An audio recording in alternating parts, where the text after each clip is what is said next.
Good morning, children. Today we will start with a new chapter, chapter 13, The Changing Farmland. In this chapter, we will learn about what changes have come in the farming practices of the past and the present, and what tools do we use for preparing the fields. We'll study about these two topics today. Balbir Singh is very happy today. He has received the Progressive Farmer Award from the Indian Agricultural Research Institute IARI, New Delhi. The award was given to him during the Pusa Krishi Vigyan Mela held at IARI, Delhi. Balbir Singh has proved that we can grow as many as 5 to 6 crops per year from our farms using new techniques and good quality seeds.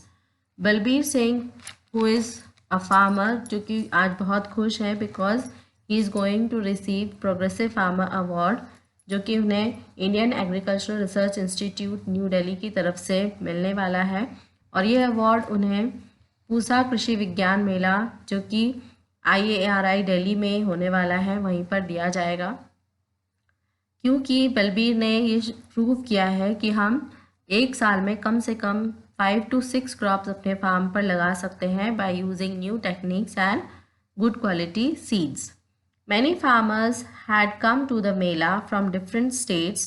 They had come to learn the new techniques of farming, know about new varieties of grains and vegetables produced by the scientist. तो इस मेले में बहुत सारे farmers आए हैं अलग अलग स्टेट से जो कि यहाँ पर नए टेक्निक्स को सीखने के लिए आए हैं कि फार्मिंग की कौन कौन सी नई टेक्निक्स हैं, कौन कौन से न्यू वैरायटीज़ के ग्रेन्स हैं, वेजिटेबल्स हैं जो कि साइंटिस्ट ने प्रोड्यूस किए हैं जिससे कि वो अच्छी क्वालिटी के क्रॉप्स को ग्रो कर सकते हैं. Students from different schools had also come to see the Mela.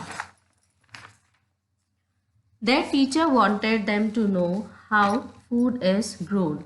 The students were asked to talk to the farmers and find out the changes in the farming practices.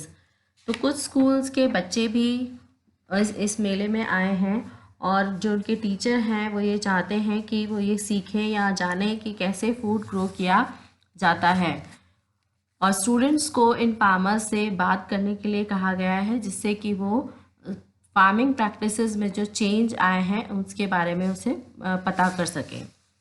Many varieties of vegetables and flowers, good quality seeds, fertilizers and new tools for farming were on display. तो कई varieties के vegetables, flowers, बहुत अच्छे quality के seeds, fertilisers, नए नए tools जो हैं फार्मिंग में यूज़ किए जाते हैं जो वो डिस्प्ले में रखे गए थे. उनको उनका एग्जीबिशन था, उनको डिस्प्ले में लगाया गया था. The students saw Balbir Singh getting the award, so they all went to talk to him. तो स्टूडेंट्स ने भी देखा कि बलबीर सिंह जिनको कि अवार्ड मिलने वाला है उनको अवार्ड मिल रहा है तो वो बच्चे जो हैं वो उनसे बात करने के लिए जाते हैं. So here in the chapter conversation between the students and the farmer Balbir Singh is given. So Swati, one of the student, she says, congratulations for the award, uncle. Balbir Singh, thank you. Have you all come from a school? Swati congratulate करती हैं बलबीर सिंह को और बलबीर सिंह उन्हें thanks कहते हैं और बोलते हैं कि आप सब स्कूल से आए हैं. Rohit, uncle, we have come from a nearby school. Our teacher has brought us here to know about the modern practices in farming. Would you please tell us something about it? एक student जिसका नाम रोहित है वो बलबीर सिंह से पूछ रहे हैं कि हम लोग यहाँ पास के ही स्कूल से आए हैं और हमारे टीचर ये चाहते हैं कि हम ये जानें कि हम मॉडर्न प्रैक्टिसेस ऑफ फार्मिंग के बारे में जानें और वो हम आपसे उनके बारे में कुछ क्वेश्चंस पूछना चाहते हैं. क्या आप हमें इसके बारे में बताएंगे? Balbir Singh, sure son, I am happy that you are interested to know about farming. Balbir Singh is happy to hear that the students are interested to know about farming. Zubin, uncle, which crop did you grow in your farms? Zubin पूछते हैं कि uncle आप कौन कौन से crops अपने farm में लगाते हैं. Balbir Singh, I have grown 6 crops in my farm this year. First, I have grown wheat, mustard and potato. Then I grew sugarcane, another crop of potato and carrots. Balbir Singh बताते हैं कि उन्होंने इस साल 6 क्रॉप्स अपने फार्म में लगाए हैं। सबसे पहले उन्होंने वीट, मस्टर्ड और पोटैटो की क्रॉप लगाई, उसके बाद उन्होंने शुगर केन और फिर सेकेंड क्रॉप पोटैटो की एंड कैरेट्स की लगाई।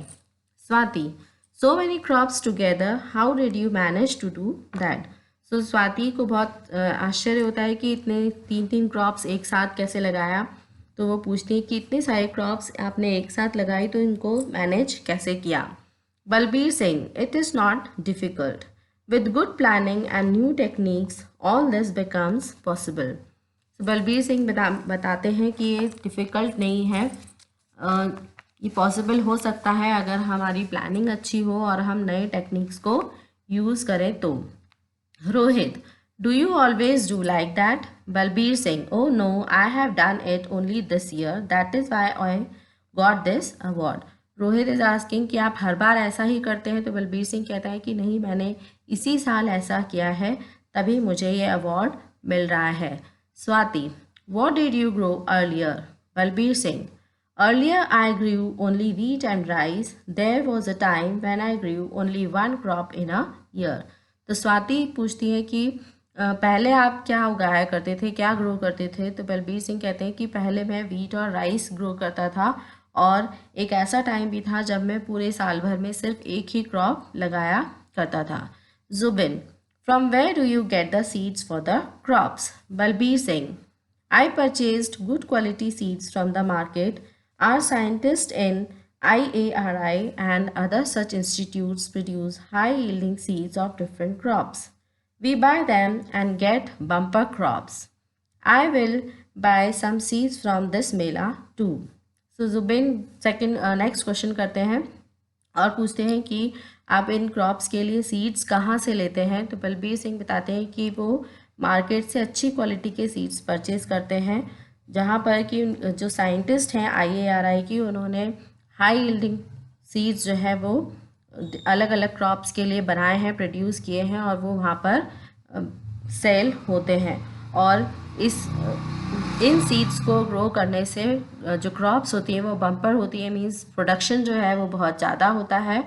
और बलबीर सिंह ये भी बोल रहे हैं कि वो इस मेले से भी कुछ ऐसे ही सीड्स परचेज करने वाले हैं। Rohit, your parents and grand parents also did the same. Balbir Singh, no dear, they used to store good seeds for sowing in the next season. Now we don't have to do that. Rohit पूछ रहे कि आपके parents और आपके जो grand parents थे वो भी यही काम करते थे? तो बलबीर सिंह कहता है कि नहीं, वो सिर्फ अच्छे सीड्स को स्टोर करके रखते थे नेक्स्ट सीज़न के लिए, लेकिन अब हमें सीड्स को स्टोर करके रखने की ज़रूरत नहीं पड़ती। सो